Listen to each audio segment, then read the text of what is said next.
Do you find yourself experiencing episodes of pilar dysfunction and embarrassing situations of underperformance? Honey, can you help me with this? Yeah, I got just the thing.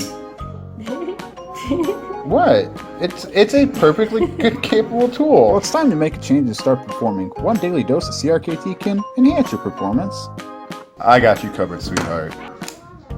Oh my. Are you ready to be a strong, confident performer when that moment comes?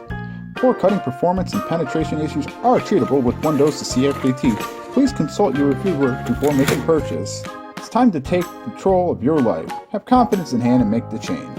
Thanks for choosing CRKT. Side effects include but not limited to dropping QC, buyer's remorse, and loss of confidence.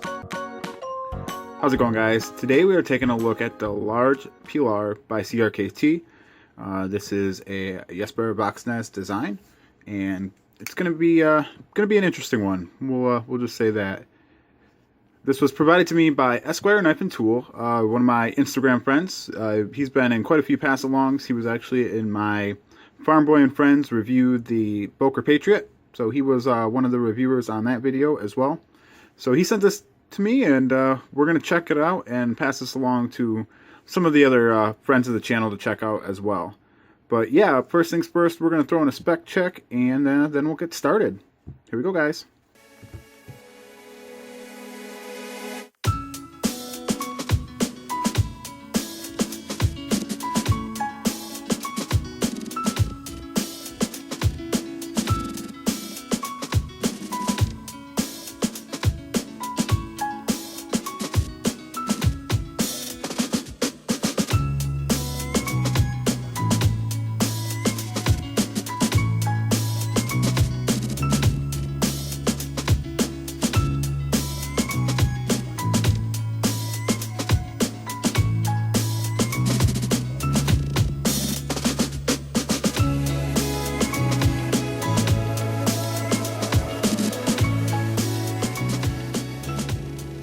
Alright, we got some basic information out of the way. I do want to throw in a quick size comparison really quickly.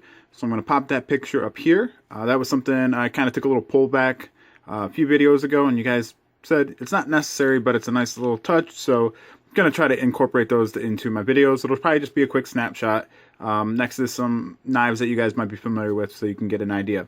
And you can see that it is a little bit larger, not much larger than the original Pilar, so that's kind of interesting. All right, now that we got those specs and size comparison out of the way, we're going to talk about this knife really quickly. We're going to go through the pros, the so-sos, and the oh-nos. And thanks to Metal Effort, he suggested that little change, and it was one of those things when I read it, I was like, damn, why didn't I think of that? So it was, at first it was pros, so-sos, and then cons. That doesn't really flow very well, but he came up with the pros, so-sos, and he made the suggestion of switching it to oh-nos, and I thought that was kind of cool. So yeah, we're gonna go through the things that kind of struck me about this knife, and then we'll get my final thoughts and impressions. First things, the biggest thing that stands out on this knife, and the little one as well. This is a great design because the ergonomics. The ergonomics on this one and the little one are both fantastic. It fits like a glove almost. It just becomes a part of your hand when you hold it.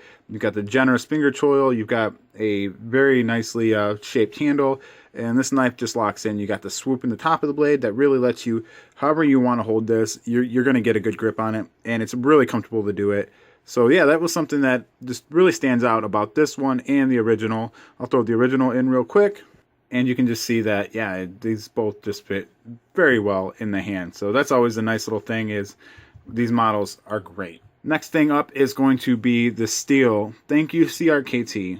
I want to say that right off the bat, is they listened. They heard the beating drum of the anti-8CRers. 8CRers? Yeah, you know, the people that don't like the 8CR13 MOBs.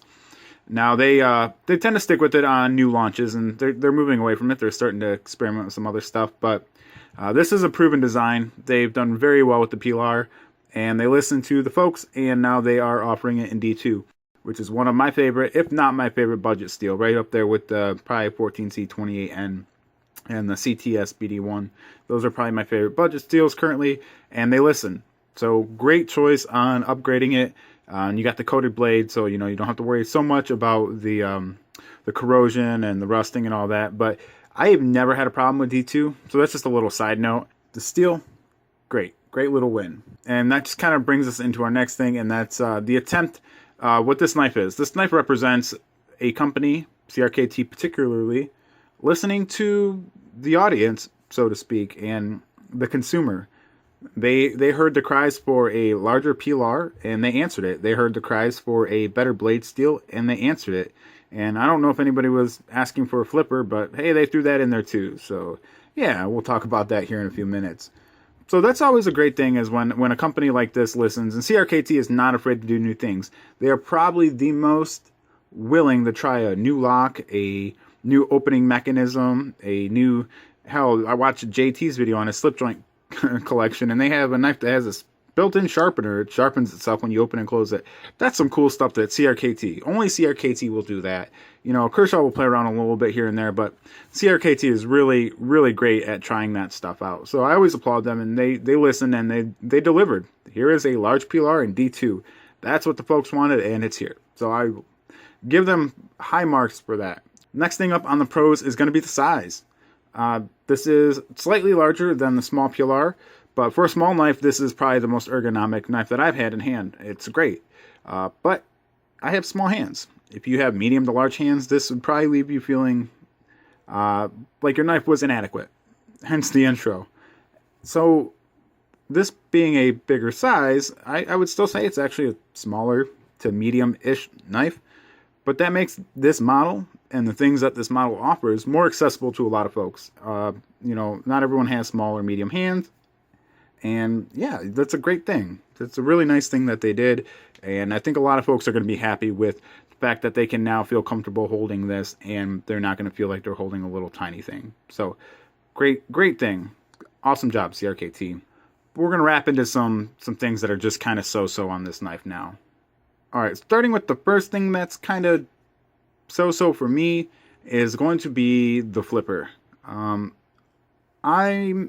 like a flipper knife. I like a good flipper knife, but I like a flipper knife that's done well. And, you know, I stated in my pet peeve video, if you can't do it well, then don't offer it. And the original one did not have the flipper on it.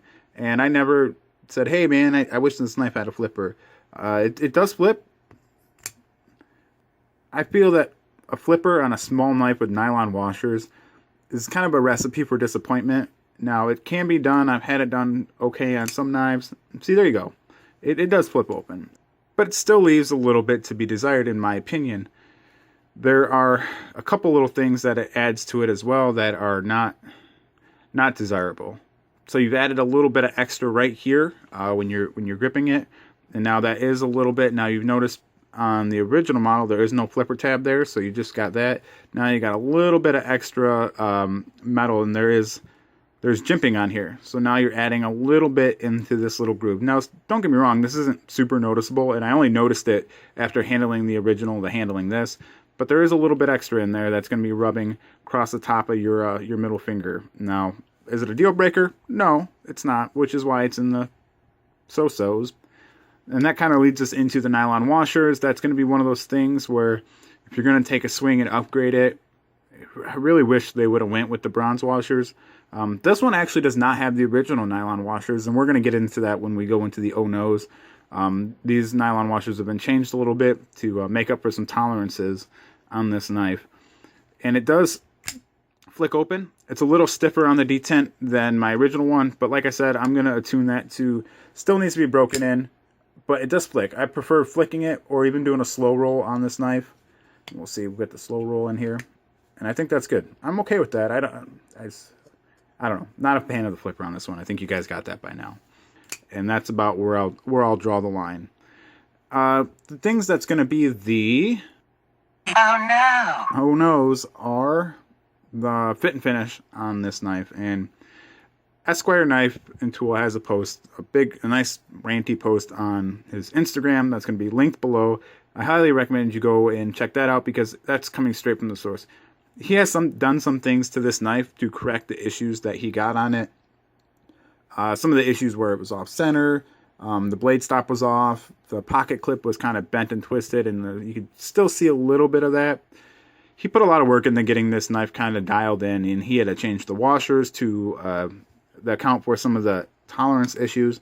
Now, I'm not going to sit here and just beat up the knife on it because I didn't get it in hand in that condition. And it's one of those things where that would have been my biggest concern getting a new knife from CRKT is the fit and finish because of some of the other things that I've experienced with them. So this one seems to have had those issues. Like I said, he put a lot of work into correcting it, and in the current state it's in, it does seem to be doing okay. If I got this like it is now from the factory, I would be disappointed with it, but I wouldn't be throwing it in the garbage. And it seems like when he got it, it was almost to that point where he was going to throw it in the garbage. Like I said, go check his post below. So where does that leave me with the Large Pilar? Well, honestly, it's not for me. I'm not a fan. I don't like the flipper, and that's how it leaves me. I mean, I'm sure you got that throughout the video. I do acknowledge that CRKT does seem to have a decent reputation. I've never had to deal with their warranty department, but from what I've seen online and just doing a little background check, it does seem like they do have a pretty good customer service. So if you have those issues, you could always send it in. But it's a knife. It's mass produced, and with anything that's mass produced, you're going to run into some. Now, some companies are a little more guilty than others, and I've had a few misses with some CRKTs lately. I do have another one that I'm ordering soon, one of their new releases, so fingers crossed. I'm really hoping that one's a good one. But going back to this, yeah, just not a fan. Not for me. I'm perfectly happy with my small Pilar, or my original Pilar, without the flipper tab, and yeah, that's kind of where I'm at. If you're going to get this knife, I probably can't talk you out of it, but I do appreciate what CRKT is trying to do here, and I look forward to see if maybe they come out with some new ones. You know, they correct it. I was told by an anonymous source that the stainless steel versions are better, or done better than these D2 versions. And I don't know if I'll be getting a stainless one across the channel, because after handling this one, I don't have the taste for it. So yeah, I mean, there you go, guys. Those are my thoughts and impressions on the Large Pilar. Not for me. Concerned about QC issues. Don't like the flipper tab. But I appreciate what they did, the design, and the model. So there you are, guys. Thanks for watching. Appreciate it, as always. Thanks to Esquire Knife and Tool for sending this along. This will be going out to some other YouTube friends very shortly. So thanks, guys. Have a good one. As always, we'll see you really soon. Later, guys.